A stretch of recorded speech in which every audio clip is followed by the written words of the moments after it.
ابو بکر صدیق رضی اللہ تعالی عنہ نے اپنے بیٹے عبداللہ سے فرمایا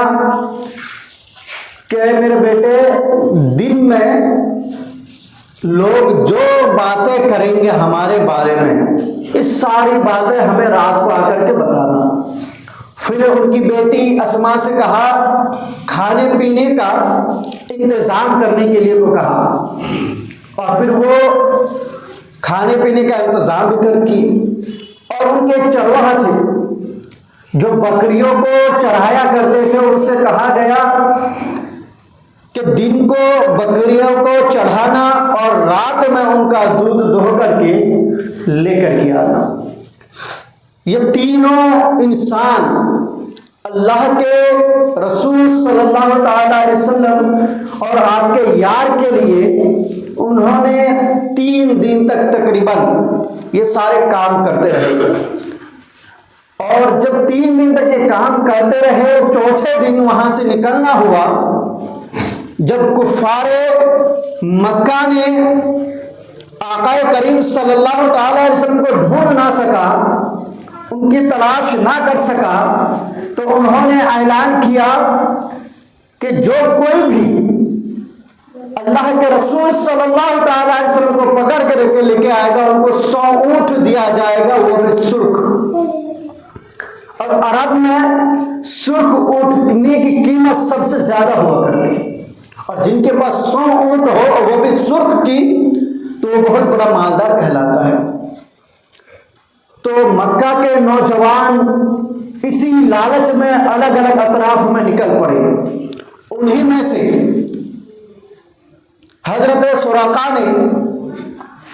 اس وقت، جو کہ ایمان لے کر نہیں آئے تھے، انہوں نے دیکھا کہ 100 اونٹ مل رہا ہے انعام میں ایک انسان کو ڈھونڈنے پر، تو انہوں نے ڈھونڈنے نکلا مدینہ کی اور۔ جب مدینہ کی اور ڈھونڈنے کے لیے نکلے تو وہاں پر جب حضرت ابو بکر صدیق رضی اللہ تعالی عنہ نے دیکھا کہ سراقہ آ رہا ہے، تو اللہ کے رسول صلی اللہ علیہ وسلم کو بتلایا کہ سراقہ کی نیت اچھی نہیں لگ رہی ہے، وہ ہمارے قریب آ رہے ہیں۔ تو اللہ کے رسول صلی اللہ علیہ وسلم نے فرمایا کہ اللہ رب العزت ہمارا نگہبان ہے، اور جب اتنی قریب آ گئے کہ 3 سے 4 نیزے کے قریب، اور اللہ کے رسول صلی اللہ علیہ وسلم نے دیکھا کہ سراقہ کی نیت بالکل اچھی نہیں ہے، تو انہوں نے اپنے خادمہ زمین سے فرمایا کہ زمین سراقہ کو پکڑ لو۔ اللہ کے رسول صلی اللہ علیہ وسلم کا اتنا کہنا تھا، زمین نے اس سراقہ کو پکڑ لیا۔ اس کا گھوڑا زمین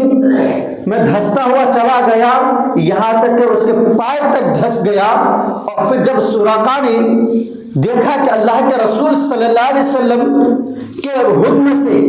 گھوڑا میرا زمین کے اندر دھستا ہوا جا رہا ہے، تو اس نے معافی طلب کی۔ اللہ کے رسول صلی اللہ علیہ وسلم نے اسے معاف فرمایا۔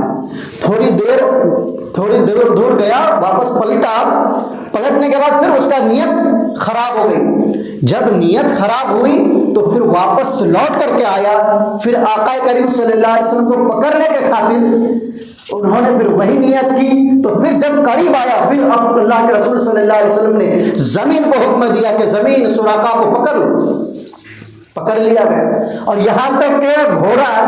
اس کے پورے پاؤں زمین تک دھستا گیا۔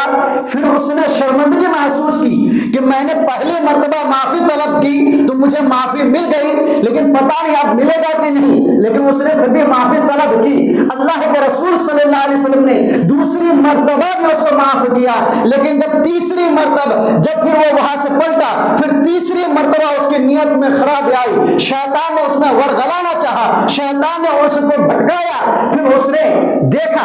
کہ اللہ کے رسول صلی اللہ علیہ وسلم کے بدلے میں اس کو 100 اونٹ مل رہا ہے، تو کیوں نہ واپس پلٹ کر کے اللہ کے رسول صلی اللہ علیہ وسلم کو گرفتار کر لیا جائے۔ یہ سوچ کر کے وہ واپس تیسری مرتبہ پلٹا، اور جب پلٹا تو قریب ہو کر کے زمین اس کا گھوڑا، پھر اللہ کے رسول صلی اللہ علیہ وسلم نے زمین کو حکم دیا کہ سوراقا کو پکڑ لو، تو زمین نے اتنی مضبوطی کے ساتھ پکڑا کہ اس کے کمر تک گھوڑا دھستا چلا گیا۔ تو سوراقا کی یہاں پہ نیت بدل گئی۔ اب جب اس وقت کے نفرت میں پیدا ہوا تھا، جب وہ پلٹ کر کے آئے تھے، نفرت بھری ہوا تھا، نفرت میں اتنا متحدد تھا کہ متغیر تھا کہ وہ اللہ کے رسول صلی اللہ علیہ وسلم کو پکڑنے کے خاطر آیا، لیکن اب جب تیسری مرتبہ اس کا گھوڑا دھستا ہوا چلا گیا تو اب وہ محبت میں بدل چکا ہے۔ اب وہ محبت، وہ ان کی ایمان میں اب روشنی آنے والی ہے، ان کے سینے پر ان کا سینہ روشن ہونے والا ہے، ایمان کی نور سے بھرنے والا ہے۔ اللہ کے رسول صلی اللہ تعالی علیہ وسلم سے جب تیسری مرتبہ انہوں نے معافی طلب کی، اللہ کے رسول صلی اللہ علیہ وسلم نے فرمایا میں نے تم کو معاف کیا۔ تو سراقہ نے دل میں خیال کیا کہ یہ وہ بندہ ہے جس کے پاس میں نے 3 مرتبہ معافی طلب کی، تینوں مرتبہ مجھے معافی دے دیا گیا، اور لیکن اب تک میں یہ ساری باتیں سن رہا تھا، لیکن اب تو میری دیکھی ہوئی بات ہے کہ جب میں پہلی مرتبہ آیا تو ان کے کہنے پر زمین نے میرے گھوڑے کو زمین کے اندر دھسایا،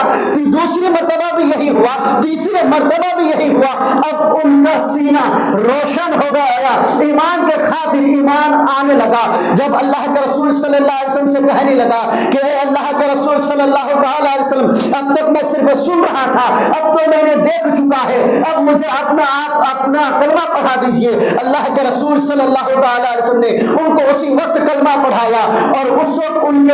ہاتھ میں ایک کنگن تھا، اور فرمایا اللہ کے رسول صلی اللہ علیہ وسلم نے کہ میں ان کے ہاتھ میں سونے کا کنگن دیکھ رہا ہوں، اور اللہ کے رسول صلی اللہ تعالی علیہ وسلم کا یہ فرمانا تھا، اور حضرت ابو بکر صدیق رضی اللہ تعالی عنہ ان کے ساتھ میں موجود تھے۔ لیکن جب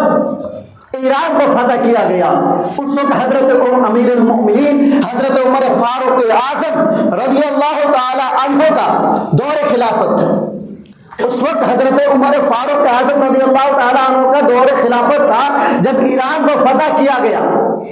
تو وہاں پر جس سونے کے کنگن کے بارے میں اللہ کے رسول صلی اللہ علیہ وسلم نے فرمایا کہ میں ان کے ہاتھ میں، ان کے کلائیوں میں سونے کا کنگن دیکھ رہا ہوں، وہی کنگن حضرت عمر رضی اللہ تعالی عنہ نے حضرت سراقہ کو پہنایا، اور مال و غنیمت اتنی حاصل ہوئی کہ سارے لوگوں میں، غریب غربا میں بانٹا گیا، تقسیم کیا گیا۔ عزیزان گرامی، تو حضرت ابو بکر صدیق رضی اللہ تعالی عنہ یہ وہ یار غار مصطفیٰ ہے، یہ وہ یار مزار مصطفیٰ ہے کہ جن کا لقب ہی صدیق دیا گیا ہے۔ صدیق کا مطلب ہوتا ہے سچا، پکا یارانہ دوست۔ اور اگر آج ہم کسی سے دوستی کر لیں تو ہماری دوستی کا عالم یہ ہوتا ہے کہ ہم اگر بھٹک رہے ہیں تو وہ ہمیں اور بھٹکا رہا ہے، اگر ہم کوئی نیک کام کرنے کی کوشش کر رہے ہیں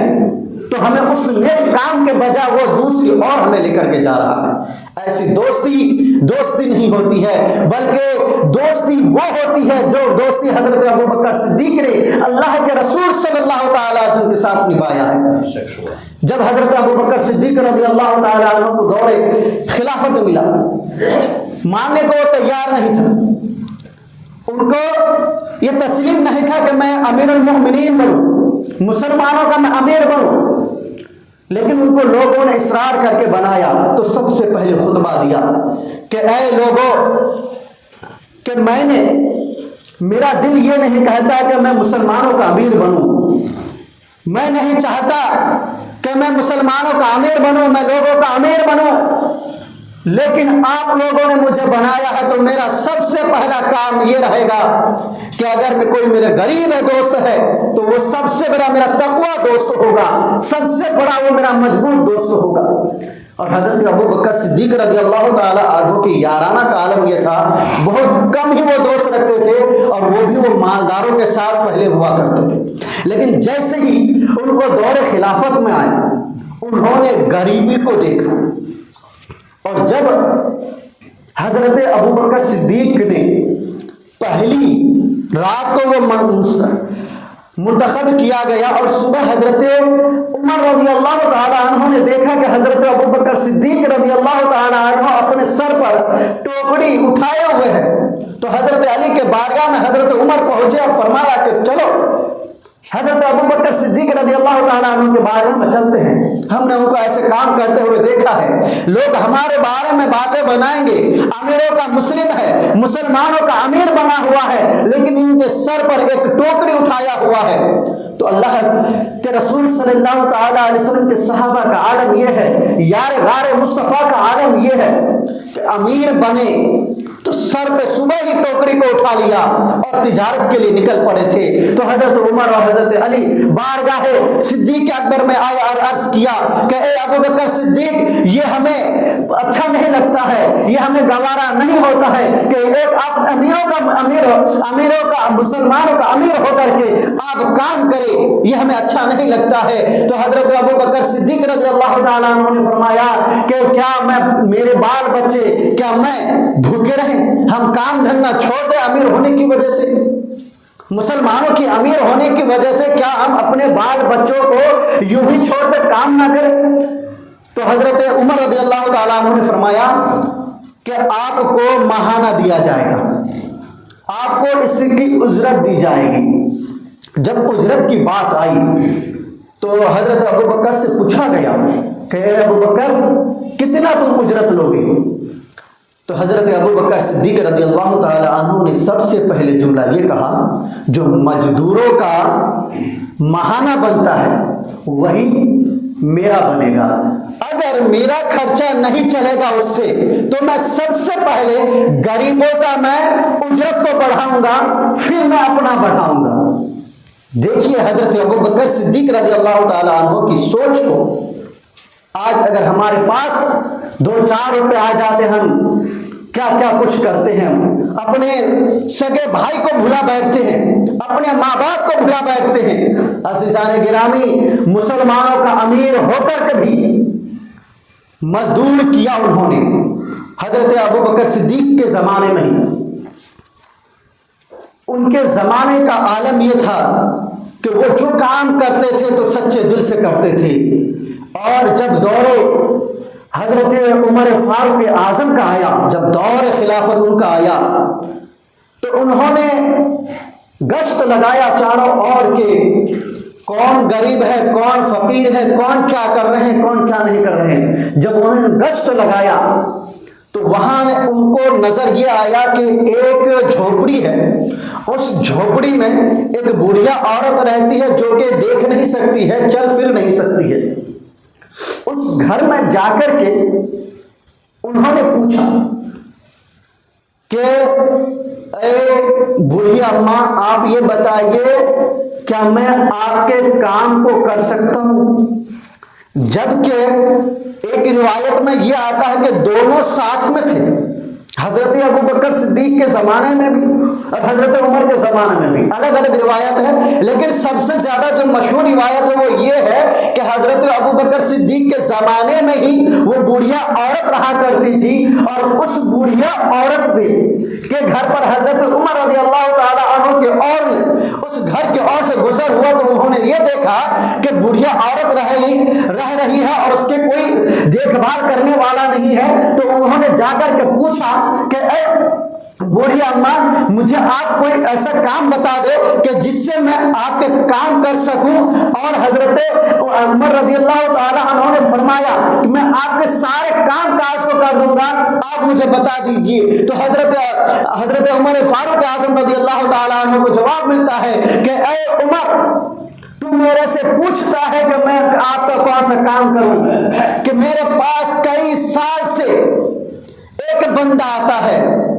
جو کہ میرے سارے کام کو کر جاتا ہے اور میرے سارے حاجت کو پوری کر دیتا ہے، میرے کھانا بنا دیتے ہیں، میرے ہر طرح کے حاجات کو پوری کر دیتے ہیں، اور پھر وہ رات کو ہی چلے جاتے ہیں۔ جب حضرت عمر رضی اللہ تعالی عنہ نے یہ سنا تو حضرت عمر رضی اللہ تعالی عنہ نے جب یہ سنا تو وہ یہ سوچنے لگا کہ میں کیوں نہ آج ان کے گھر کی پیروی کروں، کون آتا ہے، کون ان کے گھر کا کام کر جاتا ہے کہ جس سے ان کو مجھے میری ضرورت نہیں ہے، میرے ثواب میں کمی آ گئی ہے۔ جب حضرت عمر رضی اللہ تعالی عنہ نے یہ دیکھا کہ جب اگلی رات آتی ہے تو حضرت ابوبکر صدیق رضی اللہ تعالی عنہ بغیر چپل کے اتنی دور سے امیر المومنین ہو کر کے بغیر چپل کے آتے ہیں اور اس بڑھیا کے سارے کام کو کر جاتے ہیں، اور جب فجر کا وقت ہوتا ہے، جب وہ واپس لوٹنے لگتے ہیں تو حضرت عمر رضی اللہ تعالیٰ عنہ کو پکڑ لیتے ہیں اور فرماتے ہیں، اے ابو بکر تو نے میرے ساتھ کیا کر لیا کہ میں ان کے گھر پر کام کرنے کے لیے آیا تھا، لیکن آپ نے تو یہ سارا کام کر دیا ہے، لیکن آپ مجھے یہ بتائیے آپ ان کے گھر میں کتنے سالوں سے کام کر رہے ہیں؟ تو حضرت ابو بکر صدیق رضی اللہ تعالیٰ عنہ نے فرمایا، جب مجھے دور خلافت میں آنے کا پہلا ہی دن ہوا تھا تو جب میں نے گشت لگایا تھا تو مجھے پتا یہ ہوا کہ اس گھر کا کوئی دیکھ بھال کرنے والا نہیں ہے، اس گھر میں کوئی کام کرنے والا نہیں ہے۔ اس وقت سے لے کر اب تک میں ان کے گھر پہ نوکری کر رہا ہوں بغیر اجرت کے، جو میرے رب تبارک و تعالیٰ مجھے عنایت کرے گا وہ دے گا۔ حضرت عمر رضی اللہ تعالیٰ عنہ نے فرمایا کہ اے ابو بکر صدیق، یہ تو پتا چلتا ہے کہ یہ غریب ہے، ان کے دیکھ بھال کرنے والا کوئی نہیں ہے، تو آپ مجھے یہ بتائیے، آپ کی نیت اچھی ہے لیکن آپ چپل پہن کر کے کیوں نہیں آتے ہیں؟ سوچنے والی بات یہ ہے کہ آپ چپل پہن کر کے کیوں نہیں آتے ہیں؟ تو حضرت ابو بکر صدیق رضی اللہ تعالیٰ عنہ نے فرمایا کہ یہ محلہ ان لوگوں کا ہے جو کہ غیر لوگ بھی رہا کرتے ہیں، جو غیر لوگ بھی رہا کرتے ہیں، اور میں رات کے وقت آتا ہوں، کہیں ایسا نہ ہو جائے میری چپل کی آہٹ سے لوگوں کے نیند میں خلل پیدا نہ ہو جائے، لوگوں کے نیند میں خلل پیدا نہ ہو جائے، اس لیے میں بغیر چپل کے آتا ہوں۔ حضرت ابو بکر صدیق پر قربان چاہیے سوچ رکھنے والی بات کہ چپل کی آہٹ سے لوگوں کے نیند میں خلل پیدا نہ ہو، وہ اس نیت سے وہ اتنی دور سے بغیر چپل پہنے ہوئے وہ ان کے اس بڑھیا کے گھر پر کام کرنے کے لیے آتے ہیں۔ تو حضرت عمر رضی اللہ تعالیٰ عنہ فرماتے ہیں، آپ نے میرے لیے کام کو مشکل بنا دیا ہے،